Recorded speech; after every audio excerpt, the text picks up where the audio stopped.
needs to ensure that it does not backfill financially or in any other way sanctions that have been imposed upon Russia. He also conveyed and described the implications and consequences if China provides material support to Russia. Biden hoping to persuade the Chinese leader to distance himself from President Putin and find out whether China plans to answer Russia's request for desperately needed military equipment. What's critical now is for every nation all over the world to call on Vladimir Putin to end this horrendous war of choice, this war of carnage.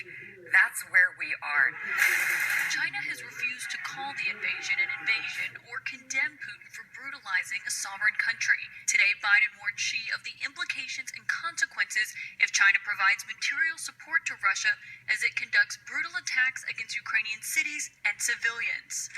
Chinese state media says President Xi told President Biden that conflict isn't in anyone's interest and, quote, the Ukraine crisis is something we don't want to see. The critical conversation coming as top U.S. officials are warning that Russia is spreading more lies, including ones that have been amplified by Chinese state media. This meeting and these lies are designed for one purpose and one purpose alone: deflect responsibility for Russia's war of choice and the humanitarian catastrophe it has caused. As the U.S. plans to send $800 million more in military aid to Ukraine, Russia's foreign minister is claiming they'll view any shipments of weapons as a, quote, legitimate target. Russian Foreign Minister Lavrov says that Russia will view any weapons shipments into Ukraine as, quote, legitimate targets. What is the president's response to that? Well, that's a threat that he has made before. We will watch closely if they follow up on that threat. As the U.S. tries to increase the pressure on Putin, top officials are making clear their goal is not to oust him from office. Does the United States support regime change in Russia?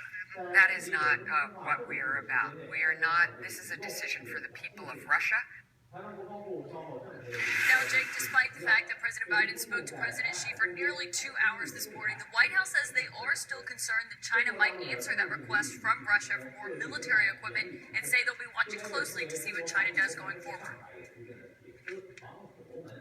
We have that concern. The president detailed, what the implications and consequences would be if China provides material support to Russia as it conducts brutal attacks against Ukrainian cities and civilians. And obviously that is something we will be watching and the world will be watching. So that concern hasn't gone away following the call? Obviously actions are a key part of what we'll be watching. And Jake, one other thing to note, we asked the White House if President Xi referred to this as an invasion during this call to President Biden, given so far he has not called it one publicly. They declined to say, Jake.